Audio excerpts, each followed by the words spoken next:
না না, যথেষ্ট হয়েছে। এই ছেলে মানুষের কোনো মানে হয় না। তোমার এই ছেলে মানুষেতে আমরা কোনো সাথ দিচ্ছি না। আর তাছাড়া তাতান, আমাদেরও তো একটা মান সম্মানের ব্যাপার আছে। আর এই পুরো ব্যাপারটাতে তোরও কতটা ফেস লস হচ্ছে সেটা তুই বুঝতে পারছিস না? না দিদি ভাই,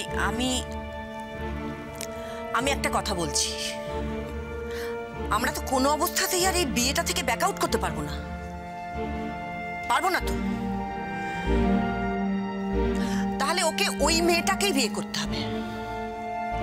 আর না হলে ওর যা ইচ্ছে ও তাই করুক গিয়ে, আমাদের কোনো ইন্টারেস্ট নেই, আমরা ফিরেও তাকাবো না। কিন্তু একটা কথা, ওই বউকে নিয়েও এই বাড়িতে ঢুকতে পারবে না।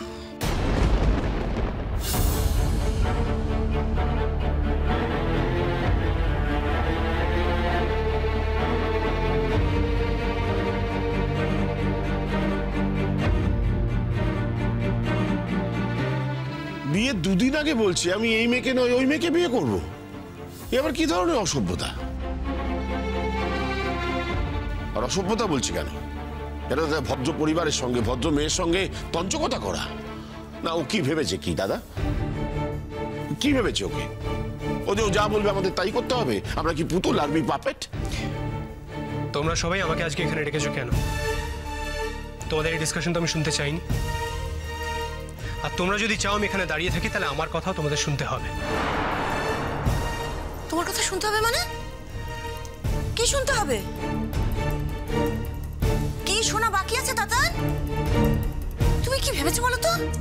তুমি কি আমাদের সবাইকে টেকেন ফর গ্রান্টেড করে নিয়েছো নাকি? তোমার মনে যদি আগে এটাই ছিল, তাহলে তুমি কেন বড় মেয়েটাকে বিয়ে করতে রাজি হয়েছিলে? কেন হয়েছিল বলো? এটা কি ধরনের ছেলে মানুষই তাতান? দাঁড়াও দাঁড়াও বৌমা, আমাকে একটু কথা বলতে দাও। দেখো তাতান, এই বিষয় নিয়ে তর্ক বিতর্ক করার মতো সময় আমাদের হাতে আর নেই। ইনফ্যাক্ট আমার তো মনে হয় না আদৌ এই ব্যাপারে তর্ক বিতর্ক করার কিছু আছে বলে। তুমি যেটা বলছো সেটা সম্ভব নয়, অসম্ভব। না না, অসম্ভব তো বটেই, তার থেকেও বড় কথা হচ্ছে যে আমরা অভিভাবক হিসেবে দাঁড়িয়ে এই বিয়েটা দিতে পারি না। তাহলে তোমরা বিয়েটা ভেঙে দাও। এই বিয়েটা করার তো আমার কোনো প্রয়োজন নেই।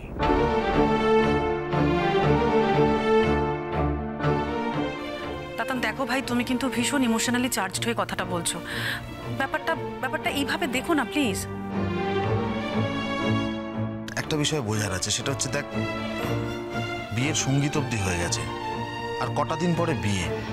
এই অবস্থায় তুই যদি বিয়েটা না করিস, একবার এটা ভাব যে ওই মেয়েটার মনের মধ্যে কি হবে। হ্যাঁ